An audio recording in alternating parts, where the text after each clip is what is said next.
Welcome to a new episode of Signal Chain Stories, the podcast for musicians, artists, and creatives. My name is Miles Kundra, and I'm here again with the wonderful Mordio. Audio.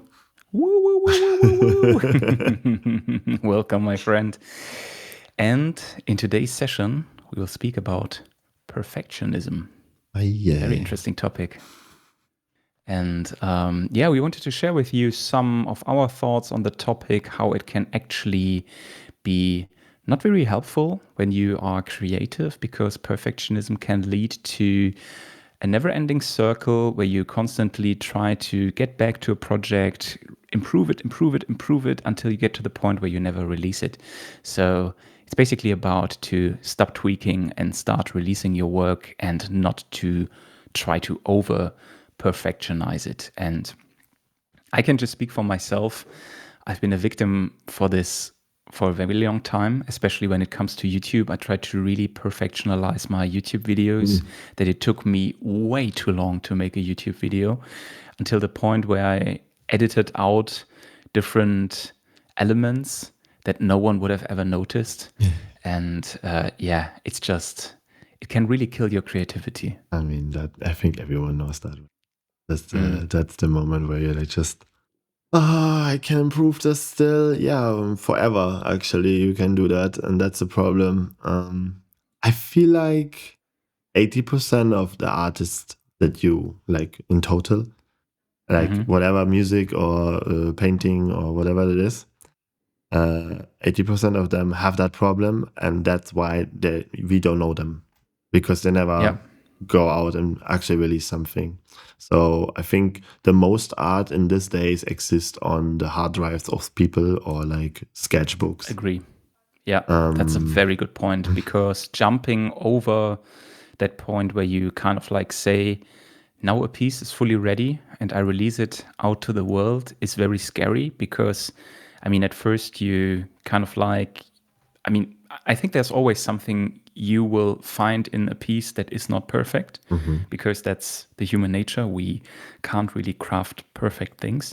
Imperfection is part of our DNA, so to say. And the second thing is, the moment you release something, you open yourself for criticism as well. And this is, I think, the point where people are sometimes scared and try to further tweak it until there's nothing to criticize on a piece anymore. But that's a point you will probably never reach.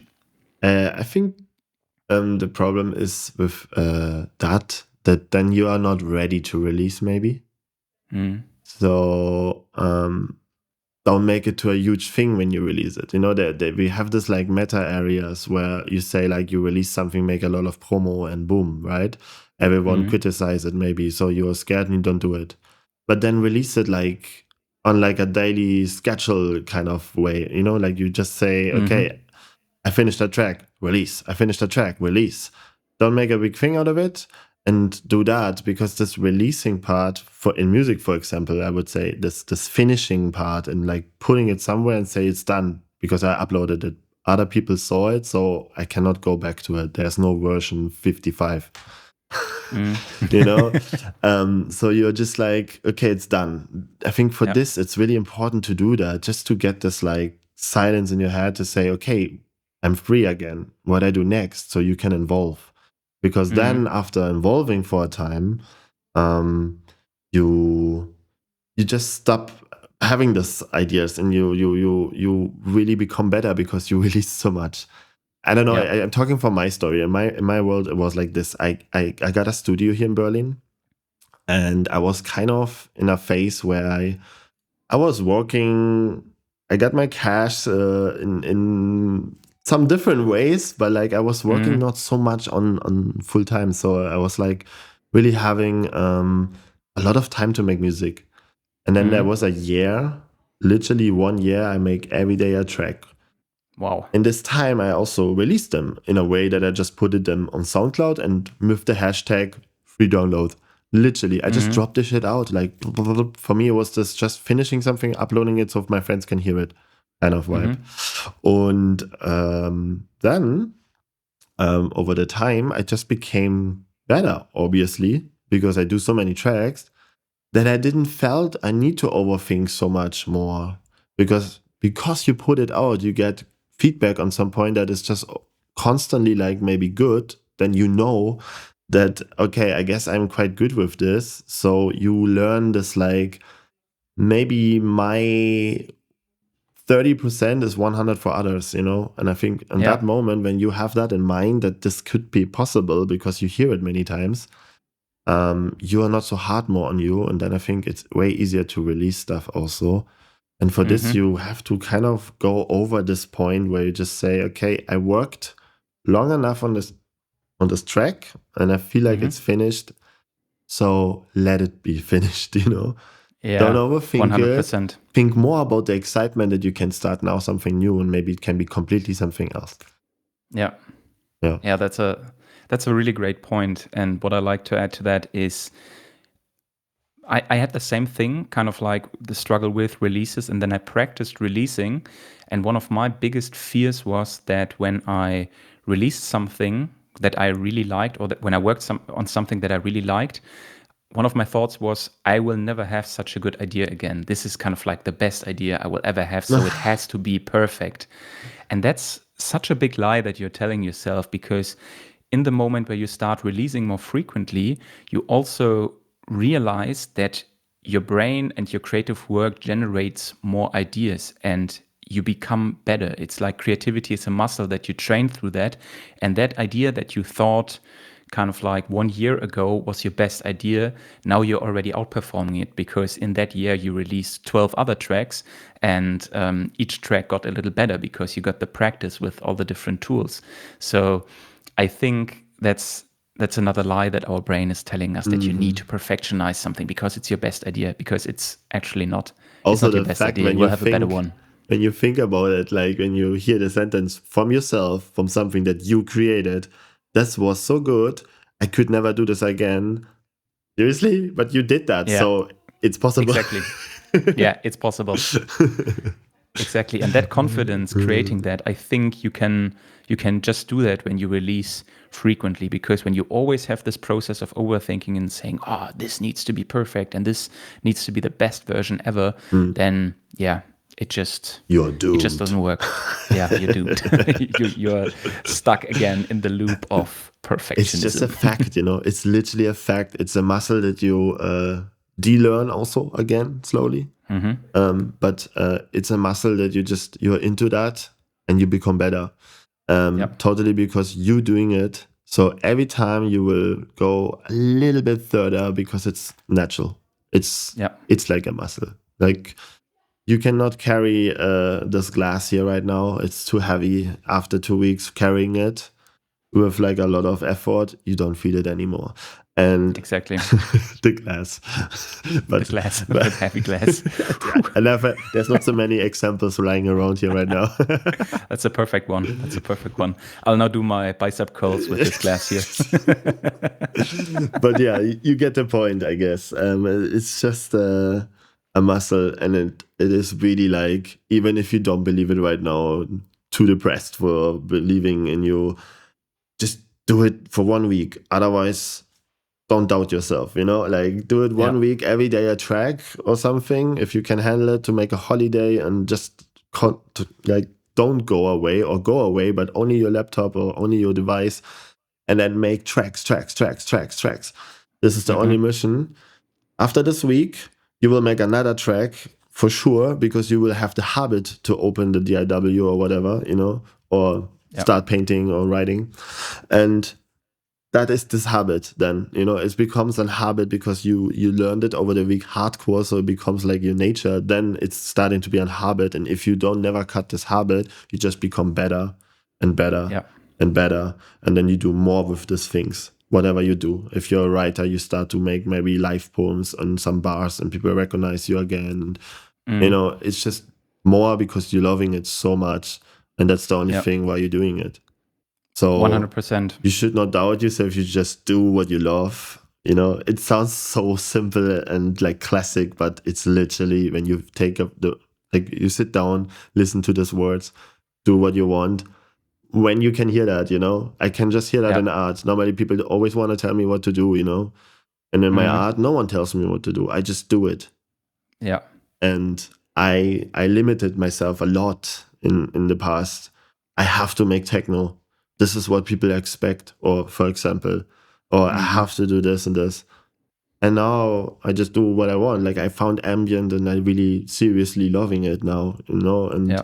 before I didn't allow to find ambient. I just make an ambient track because I did the intro track for an EP, but I'm a techno Mm-hmm. artist, right? I cannot make ambient like seriously. Yeah. These things are in my head, it's so strange. Yeah. But we do these things in a monologue. And if you talk with Mm-hmm. someone about it, I feel always like you almost feel like blank. Like everyone's like, why? And you're like, fuck, you're Mm-hmm. right. Yeah, 100%. Sometimes you need this outer perspective. And I really like the point on habit forming because it's so true. I mean, it works obviously for creativity, but it works for every other part in the life as well. When you want to become more flexible with your back or you're having back problems, I actually did that since I don't know, since 1 year now, every morning I do my kind of like back practices. It's like 10 minutes in the morning. It doesn't really cut out much time out of my day, but it's a habit that I do every day. Every morning for 10 minutes, I do stretches for Mm, my back. And since then, my back pain got so much better. It's nearly gone. And I really went from a very heavy herniated disc that caused me a lot of pain. So, yeah, it's just habit forming. It sounds super simple, but it's so powerful. And in creativity, you can do a lot with that. I like to do different sessions, like 1 hour per session, and then really just not try to be too perfectionist, but yeah. just go with the flow and see what you can create. It's really something that grows on you over time, and then these 1 hour session become more and more valuable. You get more stuff done in 1 hour than you do, I don't know, 2 months ago or 2 months before. So yeah, that's actually Mm. habit forming is a big thing. You teased here something right now. Already like a workflow. I feel like with this podcast, we have always like this mind question, and then like we kind of give some workflows that we have, right? And you already I love it. teased one, so I would like to Yeah. know.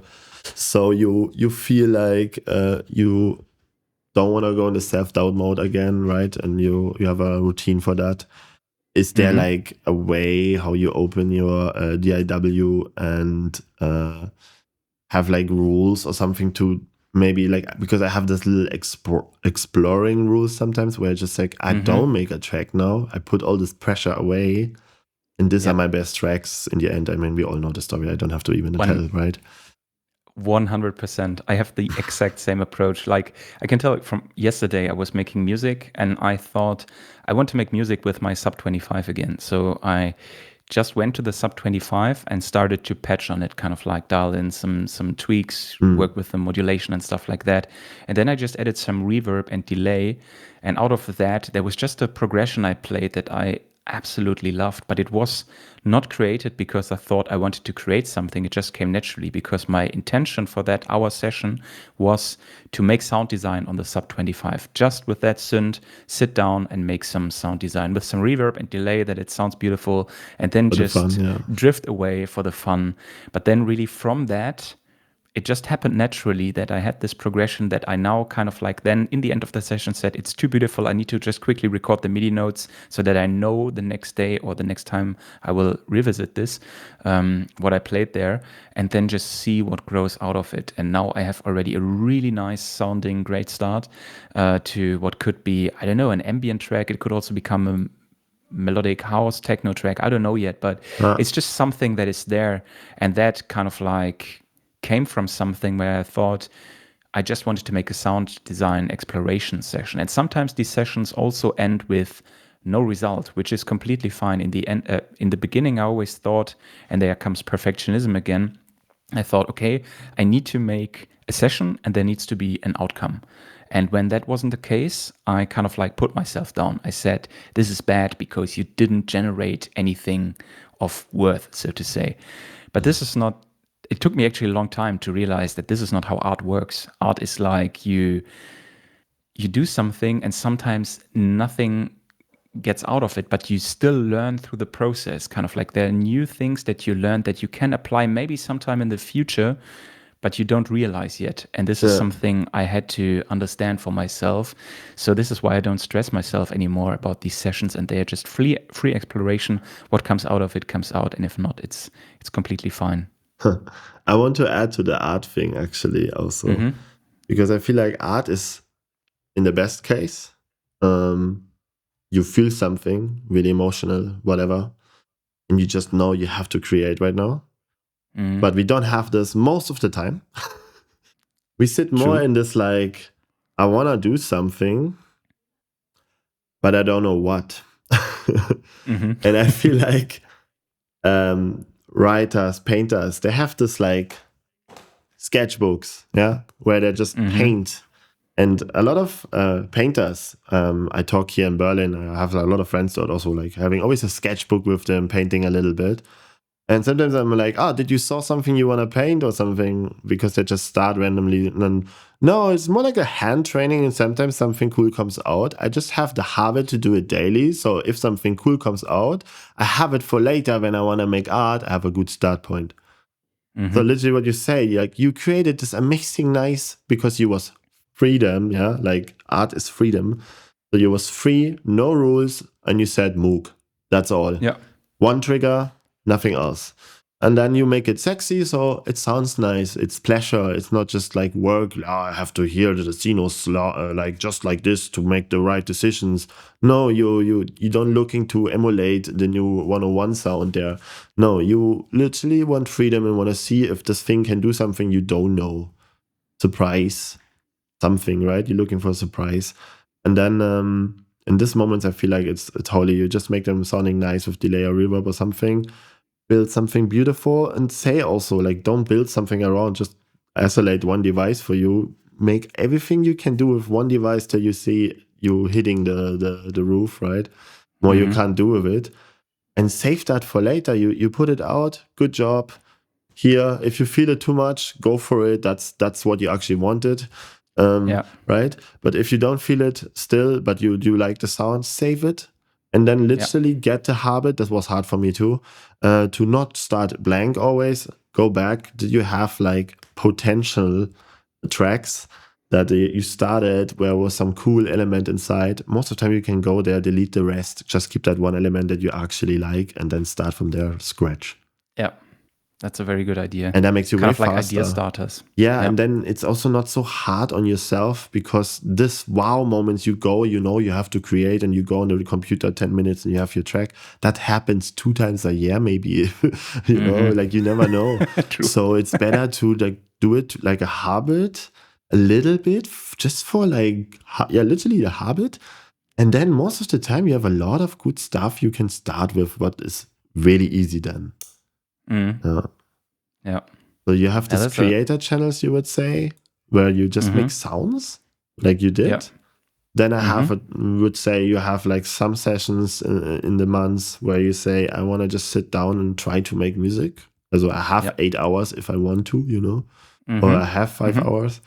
And then you just sit there, but you don't start from scratch or from your stupid like template that keeps you in the same frame all the time. Sorry. But like, yeah, that was for me for a long time. And it was, I feel it was stupid. I know that. Starting from blank was smart move in the end again. Exactly the same for me. Sometimes it makes sense. I still sometimes work in my templates and it makes a lot of sense. But the more I do it, the more I start to break it out. Like sometimes I just want to start with speaking about Ableton Live with the blank Ableton Live template, like just 2 MIDI tracks, 2 audio tracks, and then just see what I can make out of this. Very simple. One MIDI channel that is called Creator, and it's empty. That's how I start. And this Creator channel gets like a voice, like something that creates sound, a sound source.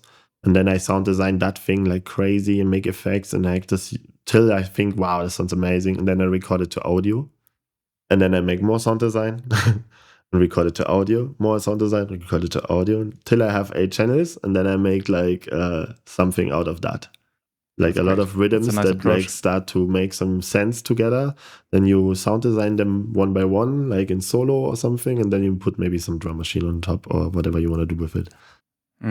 It's super nice. And totally in my case, for techno, I like to start not with drums. Like you have actually no drums till the end. Okay, Yeah. interesting. I like the same approach. I have a kick drum, which is more like in just a basic 808 or something, so that I just have, because I don't like to listen to the metronome all the time, so I just have a 4/4 kick drum, which just gives me the rhythm. But this doesn't have to be the kick drum rhythm. So sometimes I then also change the rhythm. It's just really to have something else than a metronome. But you just need And a then, metronome when you play, right? yeah, If you exactly, use sequencers in something, you know they are tight Yeah, then on the number based, that's true. right? That's true. But usually, how I create my chord progressions is really I play on push. I play on my Moog sometimes also if I need a keyboard, and then I just play real chords and see what sounds nice together and experiment around with different chords with different arps until I find something I like. And then kind of like from there, I do a similar process than you do. Like I add more elements, kind of like first that I have a melodic foundation, and then I start to think, okay, how can I structure this? Which element could come in later? Which element should come in first? And then I start to add drums to it to kind of like get a bigger picture. But it's interesting that we both don't start with drums. Yeah, I mean, this is also shifting here and there. Like sometimes I'm obsessed with rhythm. Like when I learned to become from this deep techno a little bit more to the groovy stuff, I realized, I really have to enhance my grooves a bit and don't have this like simple drums anymore. I need like maybe more kicks and all that stuff. So I was focusing making tracks that actually have just one beep boop, beep boop, and the rest is just drums. You know, okay, crazy. Like I'm a little bit radical with these things always. When I say like I want to learn drums, I just do drums and see how I can make a full track just out of drums. You know, or if I have That's a actually an new amazing idea. VST, you know, I want to make a full track just out of this VST, so I learn it. Yeah. Yeah. That's a nice idea, and also the one with drums, because I always feel with myself that drums is something where I can become better, because usually I'm a little bit lazy with drums. I pay more attention to my chord progressions, to my melodic elements and stuff like that, which I guess in melodic house techno is also fine, but still there's so much you can do with different drum grooves to enhance the overall track. So I really want to work on that. Maybe I'll do that. Maybe I'll just start with drums and see where it takes me. Homework for Miles now on everyone. We want to see it in the comments, a link. Only drum track. Only drum track. Yeah, okay. So you just have toms, like what a classic 909 gives you, and then sound design diss elements or something. Okay, that's nice. Like you take this and then you use the 909, for example, like this from Ableton or something. Yeah. And then put audio effects and sound design stuff on each of this like drum rack thingies. How much you want, and see what till you it sounds like a full Yeah. track and not more just drums. Yeah. You can make with a resonator a hi-hat easy to a chord. And that's sound design. And then you will see, all logically, this track will be really danceable. Will be because it's more, based on percussive elements. It's based on rhythm. And that's why people will dance on it automatically. It's a primal instinct. That's a nice idea. Yeah. I love it. Perfect. So homework for Milan. Homework. It's noted. I love it. Teacher Mordio. And no self-doubt. Nope. No perfection. Like you just have 2 weeks. Yeah. Okay. Pressure's on. Pressure's on. Sometimes we need pressure also to that's true. To do that, right? Yeah. I feel like that's another one that I just recognize. I tend to say no to everything because I'm scared. And I realized if I just say yes, even if I still don't believe that I can do it, but then I'm so scared to show up with nothing, so I just do it. This is how I did my first live act. You know, like everyone from us, I guess. You just say yes, and you're like, oh my God, I have to do it now. Yeah. And then you do it, and you play, and you get a lot of very well. Right? And then you're like, that's actually nice. People came after and say thanks, it was really good. And you're like, I fucked it so bad, but whatever. And then you learn again, my 30% is 100 for them. And I feel like with that always, if people, speaking about live gigs or live acts, if people feel the vibe, then you're kind of like completely safe, because it's I really overthought it, and then I kind of like played live for the first time. I was like, oh my God, I will screw this up, and there's a crowd, and oh my God. And for me, for my feeling, I screwed it up sometimes big time, I just forgot to bring in the kick or just things like that, basic stuff. But people felt the overall vibe and they really liked it. They said it was amazing. It was great. And they were dancing to it and having fun. So yeah, it was just like when I realized, okay, I make mistakes, but other people don't necessarily hear them. They think it's just part of the performance. Yeah. And that's what makes that stuff really interesting. What I also got in my life, in the beginning, I tried to make it super controllable, like literally with letters on the side where I know when I have to do what. And that gave me so much stress, but I did the live act in the end. No? It was for me like a safety mechanism, like Yeah. typical Virgo me that just want to be like control, control, control. And then I realized after 2 live acts with the system, this is the absolute opposite what I naturally feel. And with this, I came up learning modular and all that stuff and go more into only modular, no other machines. So I don't have shift buttons. I don't have screens. Even in the Eurorack, I tried that I have no screens. So they are always just like touchable and I just have to put the cables on the side, but the rest is okay. When I got to this system, I realized I naturally, because I was so scared from that, with the letter and everything, that I fuck it up there somehow. I wanted to have no rules when I play live. And then I come to the point where I actually was like only improvising lives. Okay. But for this, you have to build then a completely different system, of course. No shift buttons, no screens in my case. And for me, modular was the best. Eurorack systems was the best for me because I can have so much things going on without me touching. So the most stuff is already happening, and I just have my sweet spots where I know I can touch to get more or less. And then it's actually quite simple. You just have to be listening what you're creating and having fun. Yeah. And that's with this, just so the cherry on top, with this, then I realized, hey, there is more than just the music I can control in this case. I can also control with my mood and having fun on this, the crowd. And this is giving like way more back than just, this is my sound design. It's autistic. Love it. You know, like you're more like, okay, people are having like a good vibe. Maybe I put some chords in, you know, like I'm normally do really atonal music, but then when I see people are like really having a good time, it's like New Year's Eve or something, and I play, I put some dub chords in and I don't know, make it a bit like bouncier also, you know, like a little bit, yay, we have a good time, you know. Yeah. Happy New Year, here are some dub chords for you. Yeah, I was there super hard. Also in the beginning, I was always like, yeah, it have to be dark and like you cannot dance to this, you know. It's also like you're also giving a vibe when you make music. Music is for 100%. Dance and for vibe also. It don't have to be like not what you like, but you always can find like this ways. And I don't know, for me it was like to give that and to read that also in the audience when I play live. I needed to de-learn my full system actually and put again freedom to myself so I can just improvise and trust myself. But you have to do it first and learn the hard way, you know, by like being fucking stressed and just doing it because you said yes, because you was proud enough to say one time yes and be like, fuck after. That's normal. That's absolutely normal. You do it. Next time you do it even better, and then you learn these beautiful things, and then you actually connect with a crowd and doing this and having fun. And people are like, how you do this even? Like talking to a guy, can you bring me a drink? And parallel play live. Like, yeah, I know that I have 5 LFOs. They're doing all the time things for me, so I don't have to like think too much. But stress myself. Yeah, you have your system, right?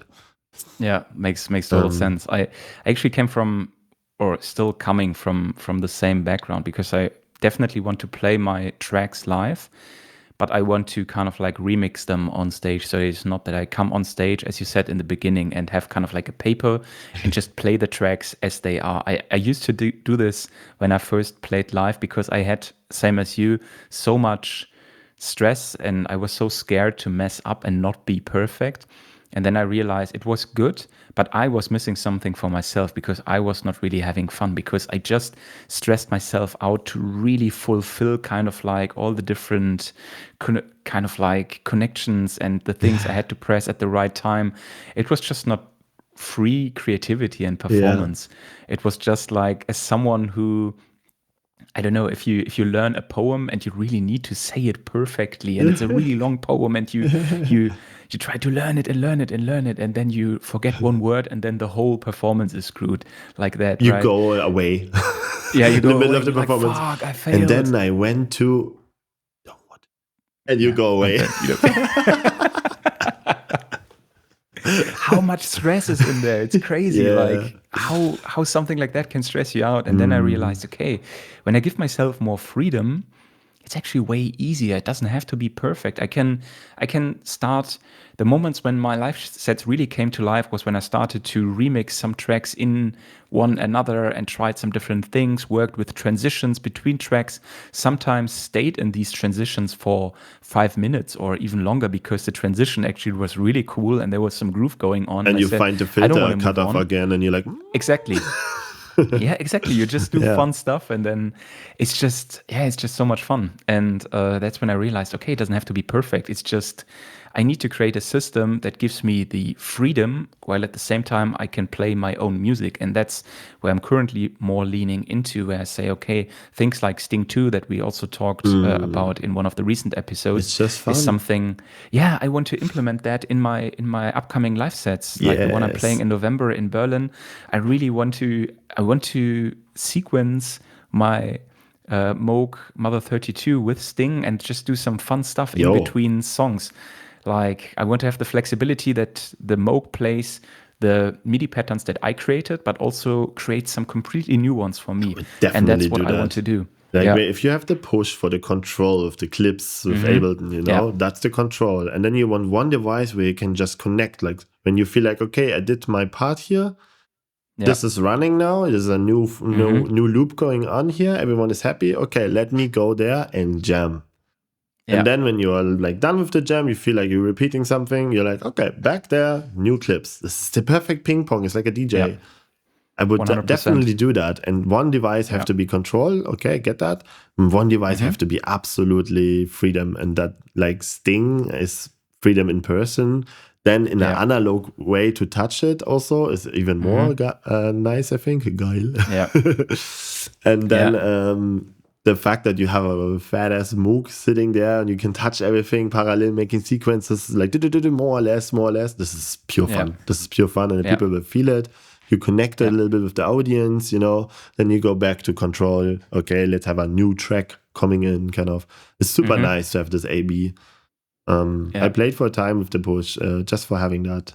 And then I Yeah. can go on the Cool. guitar, play with the guitar, have the push doing Hmm. like up, down automation for a moment because I programmed Hmm. it in. It was super nice.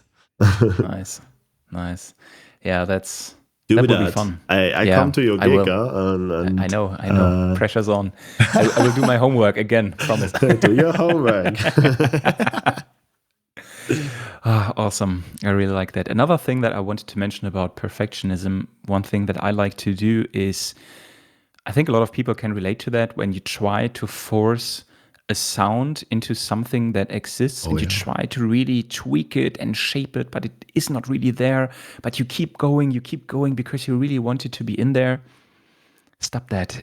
Yeah. It's just like I realized for myself, and I've recently also seen it in a video. I don't know who said that. I think someone on YouTube. I can't credit right now. But this person basically said if you tweak a sound for longer than 15 minutes, to make it work, you should just ditch it and try something completely different. Because if you really need that long to kind of like get a vibe going and really feel the sound, then it's not the right sound. Then you can't connect to it, and you should try something different that then really connects with you.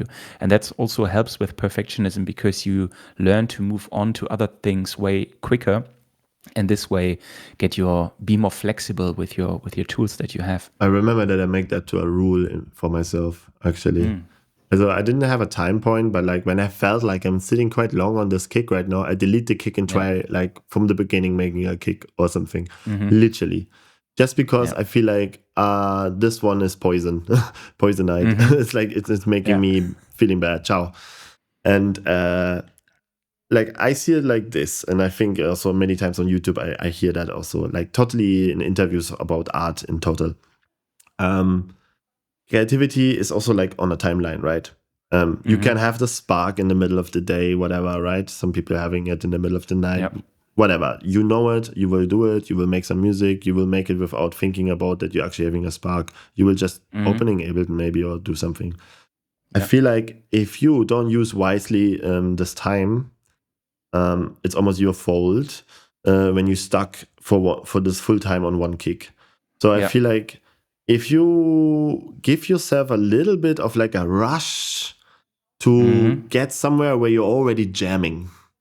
Yeah. I feel like when you can jam, then you can jam and explore a little bit. It's fun, but the rough beginning is the hardest part. If you have an idea, shortcuts so fast, like you can build your 7 tracks, like the fastest you can do. If you feel like you stuck on one and you sound designer again already too long, ciao, next one, make another recording of something cool. And this is like the golden rule. I was making a track with Oscar 2 days ago from Underdog. And he was like, shout out. Yeah, my mate. And then we was on a point where I designed a sound that we resampled with only the aux sense. So we just got the FX sound that we put on top. So he got this delay shimmery going up from a sound that I created.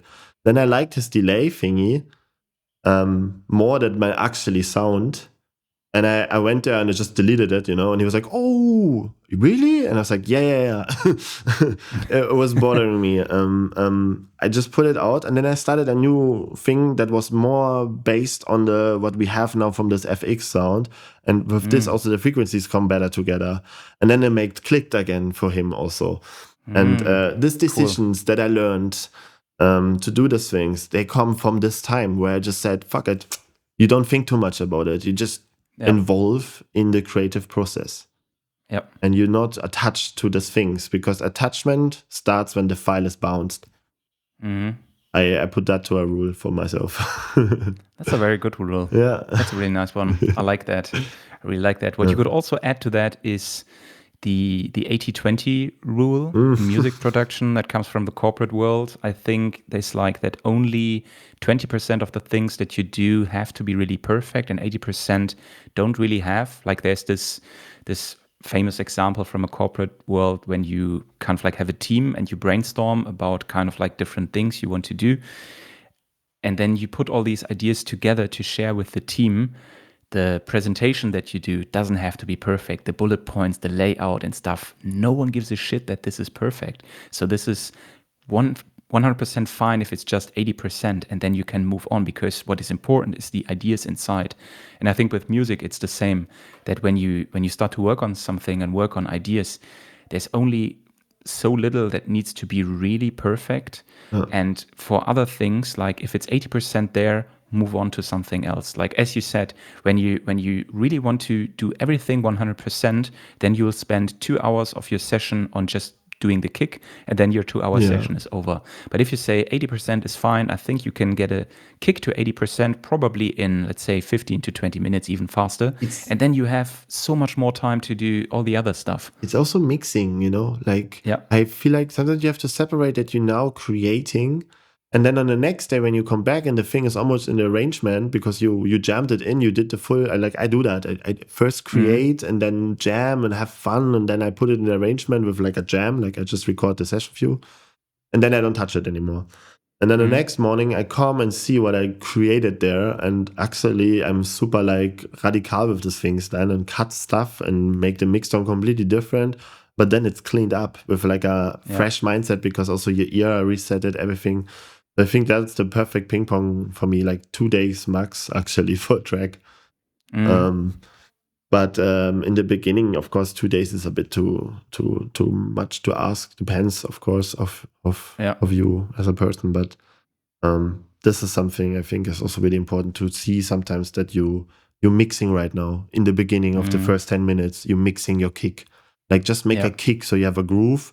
And then later you go, when you have 5 more elements, you want more click again, because the mix down is so, you make it such a muddy kick. It sounds amazing in solo, but then you don't hear it anymore when the full thing is going on, right? You need more high end. Then you're making again a click in. So like, don't do it in the beginning. It's like obvious, but like also not in the beginning, of course. So I think this is really important to also separate, like, I'm an artist, I'm an engineer.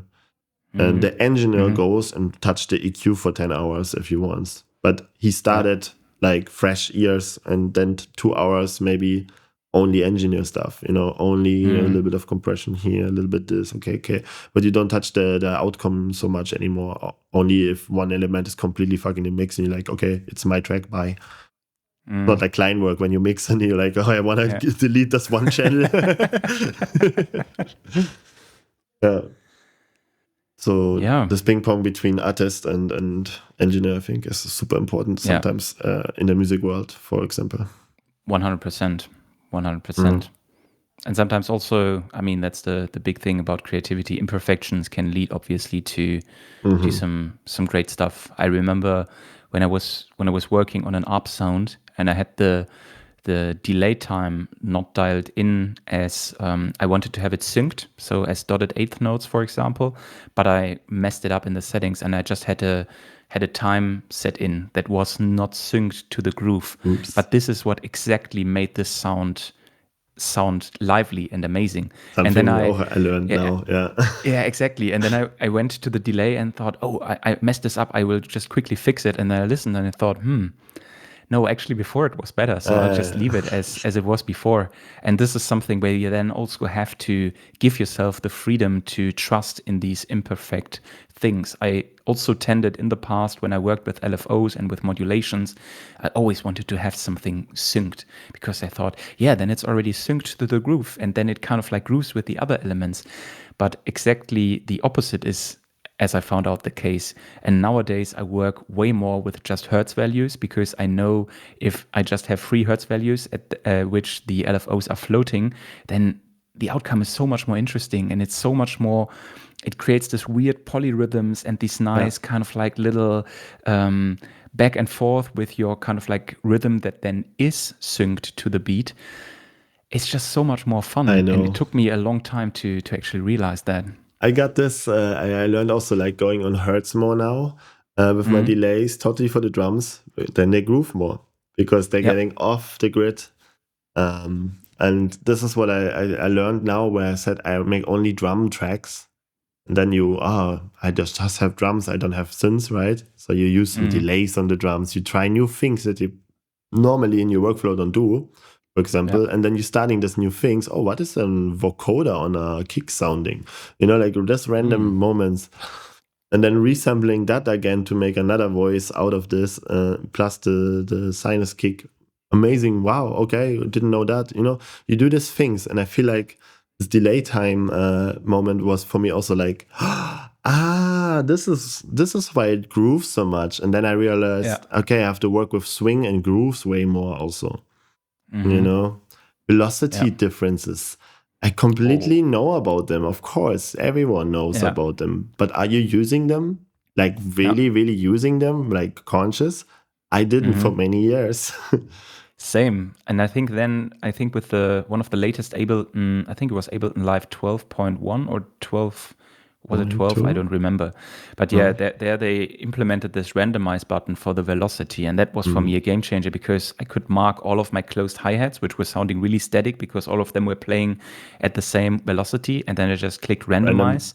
Random for many times until I found something that I thought, okay, this grooves nicely, and then I just left it like that.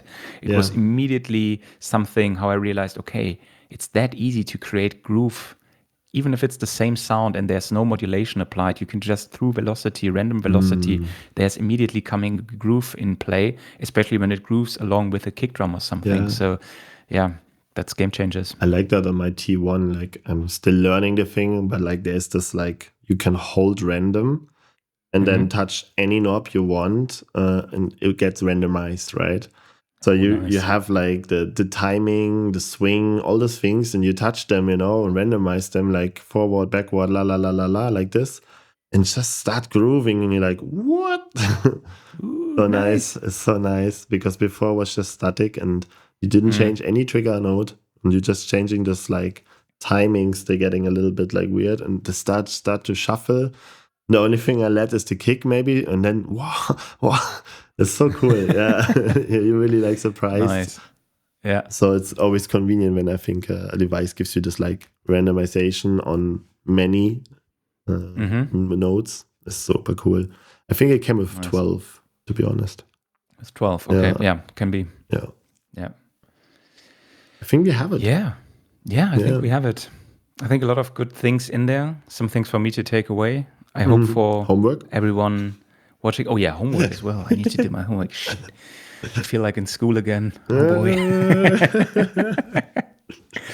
No, but this is really great. And yeah, thank you so much for the great conversation. Any last my friend. words? Have an amazing day. I wish you the best that you can have, you who watching and you, my friend. And get ready. Winter's coming. I sign that. Not on winter because I'm actually a summer, autumn person. So I first now want to enjoy autumn before winter's coming. Let's that's take fair, autumn. Right? Autumn is nice. Forest time. Yeah, absolutely. Forest time. I will bike a lot. That's cool. That's cool. But yeah, have an amazing day. Have an amazing week and make lots of music and don't make it too perfect. And like and subscribe. I did it. So. Of course. Yeah. Everywhere. Bye-bye. See ya.